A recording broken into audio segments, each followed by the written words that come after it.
మీరు ఎలాంటి బిజినెస్ చేస్తున్నా ఏఐ టూల్స్ ద్వారా మీ బిజినెస్ ని డబుల్ చేసుకోవచ్చు. జస్ట్ 49 రూపీస్కే ఏఐ టూల్. నమస్తే, వెల్కమ్ టు సుమన్ టీవీ. ప్రస్తుతం మనతో పాటు ఉన్నారు Thodu Needa organization founder Rajeshwari madam. నమస్తే మ్యామ్. నమస్తే నవీన. మ్యామ్, నాకు ఒక డౌట్ ఉంది. చెప్పండి. చాలా మంది భార్యలు, మహిళలు అంటే మనమే, భర్తలకి నరకం చూపిస్తా ఉంటారు.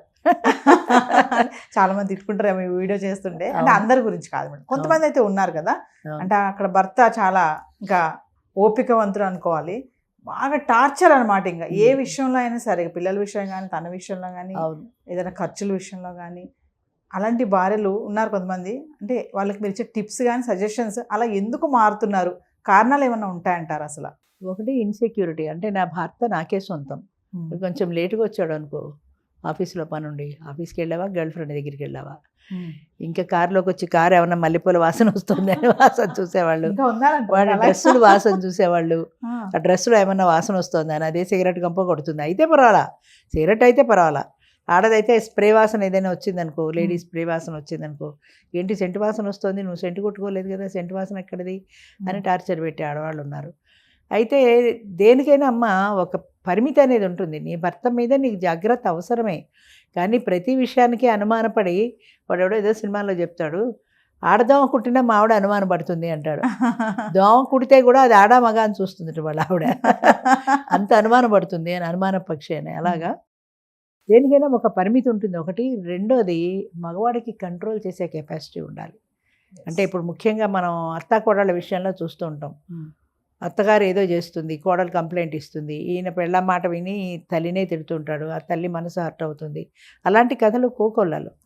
అక్కడ మగవాడి పాత్ర చాలా కీలకం. అంటే ఎక్కడ ఎవరికి ఎంత ఇంపార్టెన్స్ ఇవ్వాలనేది మగవాడికి తెలియాలి. భార్యకి ఎక్కడ ఇంపార్టెన్స్ ఎంతవరకు ఇవ్వాలి, తల్లికి ఎక్కడ ఇంపార్టెన్స్ ఎంతవరకు ఇవ్వాలి.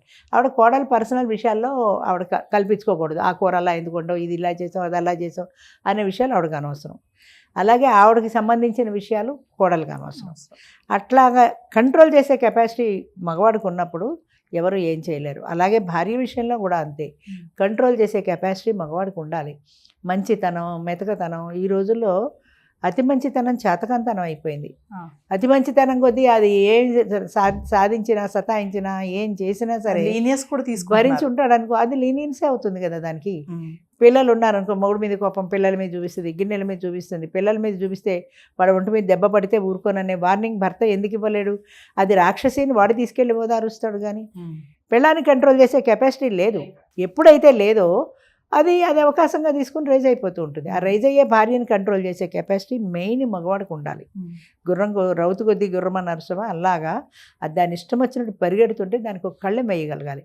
నువ్వు ఇలా చేస్తే నేను ఒప్పుకోను, నువ్వు ఇలా ఉండాల్సిందే, ఇలా తిరిగి దాటి వెళ్ళడానికి లేదు అనే స్థాయిలో మగవాడు ఉంటే అది సక్రమంగా జరుగుతుంది ఆ సంసారం. లేనప్పుడు వాడికి సుఖం ఉండదు, దీనికి సుఖం ఉండదు. కొంతమంది ఉన్నారు మేడం, మీరు అన్నట్టుగా మగవాళ్ళు కెపాసిటీ ఉండాలి అంటున్నారు కదా.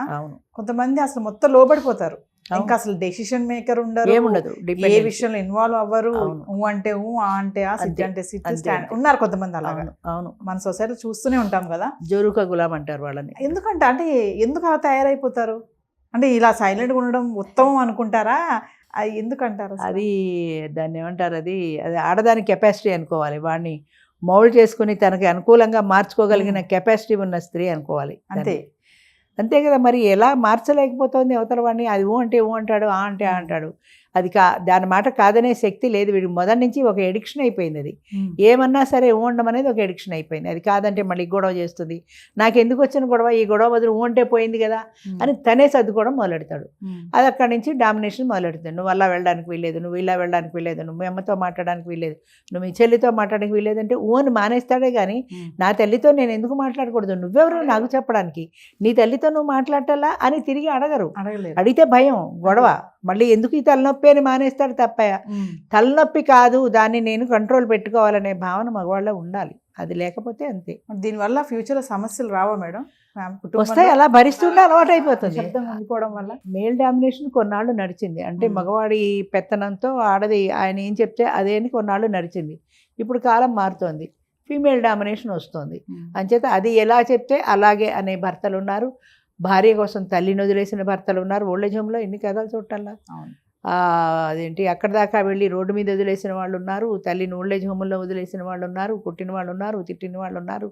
ఏది ఏమైనా సరే ఆయన అత్తమామలు చూస్తాడు కానీ తల్లిదండ్రులు చూడడు. ఎందుకని అంటే భార్యని బట్టి వాళ్ళు ముఖ్యం. ఇప్పుడు మీరు డామినేషన్ అన్నారు కదా మేడం, అవును, డామినేషన్ అనేది ఒక లిమిట్ వరకు ఉంటే బాగుంటుంది కదా? అంతే, ముద్దుగా అంతే, ఉంటుంది. ఉండాలి. కొంచెం ఆ లిమిట్ దాటితే భార్యనే భర్త అయినా. నరకమే, ఎవరైనా అంతే నరకమే. డామినేషన్ అనేది ఉండకూడదు. అండర్స్టాండింగ్ ఉండాలి ఇద్దరి మధ్యన. Yes. డామినేషన్ కాదు, అండర్స్టాండింగ్ ఉండాలి. ఒక పని ఆయన చేశాడు అంటే ఏమో ఆయనకి ఏమో అవసరమై ఎలా చేశాడో అనుకోవాలి కానీ నువ్వు ఆ పని చేయడానికి వీల్లేదు అనే టర్మ్స్ డిక్టేట్ చేయకూడదు. ఎవరికి డిక్టేట్ చేయకూడదు. Yes. నువ్వు ఇన్నింటిగా ఇంటికి రావాలి, నువ్వు ఇన్నింటిగా ఆఫీస్కి వెళ్ళాలి అనడానికి భార్యకి రైట్ లేదు కదా. అలాగే భార్య కూడా ఏదైనా పని చేస్తుంటే నువ్వు ఆ పని చేయడానికి వీల్లేదు, నువ్వు అలా చేయడానికి వీల్లేదు, నువ్వు ఇలా చేయడానికి వీల్లేదు, నువ్వు ఉద్యోగం చేయడానికి వీల్లేదు. నువ్వు ఉద్యోగం చేయి, జీతం కావాలి కదా, ఉద్యోగం చేయి, కానీ నేను చెప్పినప్పుడు వెళ్ళు అంటే ఎలా కుదురుతుంది? ఆఫీస్ అంటే అర్జెంట్ పని ఉంటే ముందే వెళ్ళాల్సి ఉంటుంది. అంచేత అది అండర్స్టాండింగ్తో వెళ్ళాలి కానీ ఒకరినొకరు డామినేట్ చేసుకునే లైఫ్లో ఎప్పటికీ సక్సెస్ కావు. అది 25 ఏళ్ళైనా అంతే, 50 ఏళ్ళైనా అంతే. అండర్స్టాండింగ్తో వెళ్ళిపోయిన జీవితాలు సక్సెస్ అయినట్టు ఒకళ్ళనొకళ్ళు కంట్రోల్ చేసుకోవాలి, డామినేట్ చేయాలి అనే కోరికతో మొదలెడతారు కొంతమంది. పెళ్ళవగానే మొగుడు చెంగును కట్టేసుకోవాలి, అంచేత వాడిని కంట్రోల్ పెట్టేయాలి అని ఆలోచించే ఆడవాళ్ళు ఉంటారు. ఏదో కొత్త కాబట్టి ఆ కొత్త మొదలు కొన్నాళ్ళు ఒప్పుకుంటాడు. ఒప్పుకున్న తర్వాత ఇంక అదే అలా అలా అలా అలా అలవాటు అయిపోతే ఇంక అంతే. అలాంటి వాళ్ళు ఎప్పటికైనా ప్రమాదమే. Wife and husband relation strong గా ఉండాలి, బాండింగ్ మంచిగా ఉండాలి అంటే కొన్ని టిప్స్ చెప్పండి. పాటించారా వ్యూవర్స్? ఏముండవమ్మా టిప్స్ అంటూ ప్రత్యేకంగా. అండర్స్టాండింగ్ మెయిన్ ఏంటంటే ఒక వ్యక్తి పట్ల ఇష్టం ఉండాలి. భార్య పట్ల భర్తకు, భర్త పట్ల భార్యకి ఒక ఇష్టం ఉండాలి, ఒక బాండింగ్ ఉండాలి. అవతల వాళ్ళ మాట పట్ల విలువ ఉండాలి. అంటే ఆవిడ ఇది చెప్పింది అంటే దాన్ని గౌరవించగలగాలి. గౌరవించే స్థాయిలో ఆమె కూడా మాట్లాడాలి. నువ్వు మీ అమ్మతో మాట్లాడడానికి వీల్లేదు అంటే అది గౌరవించి నేను మాట్లాడనంటే ఎలాగా? అంచేత ఆ స్థాయిలో ఆమె కూడా ఉండాలి, అదే స్థాయిలో ఈయన కూడా ఉండాలి. ఏదైనా చిన్న చిన్న డిఫరెన్సులు వస్తే ఒక అండర్స్టాండింగ్తో ఇద్దరూ కలిసి ఒక అంగీకారం వచ్చి సమస్యను సాల్వ్ చేసుకోగలగాలి. మెయిన్ అండర్స్టాండింగ్ అమ్మ. టెంపర్మెంటల్ యాక్సెప్టెన్స్ అంటారు సార్, అది చాలా ముఖ్యం. అది లేనప్పుడు ఎవరికి ఏవి ముఖ్యం కాదు. ఇవాళ నువ్వు నాతో మాట్లాడలేదు కాబట్టి నేను నీతో మాట్లాడను, నేను వేరే గదిలో పడుకుంటాను, నేను ఇలా ఉంటాను, నేను అలా ఉంటాను, ఇలాంటి బెదిరింపులు అవి వినడానికి కూడా బాగుండవు, చూడడానికే కదా వినడానికి కూడా బెదిరించవచ్చు కానీ ముద్దుగా ఉండాలి. అది దానివల్ల అవతల మనిషి ఇబ్బంది పడకూడదు. అది పొడిగిస్తే కుటుంబంలో కూడా అంతే కదా. నువ్వు మానే నేను ఎవరితో తెచ్చుకుంటానంటాడు, అక్కడి నుంచి యుద్ధం మొదలు. ఎందుకు వచ్చిన గొడవ? ముందే జాగ్రత్తగా ఉంటే పోతుంది కదా. అది. నమస్తే మ్యామ్, థ్యాంక్ యూ అమ్మా.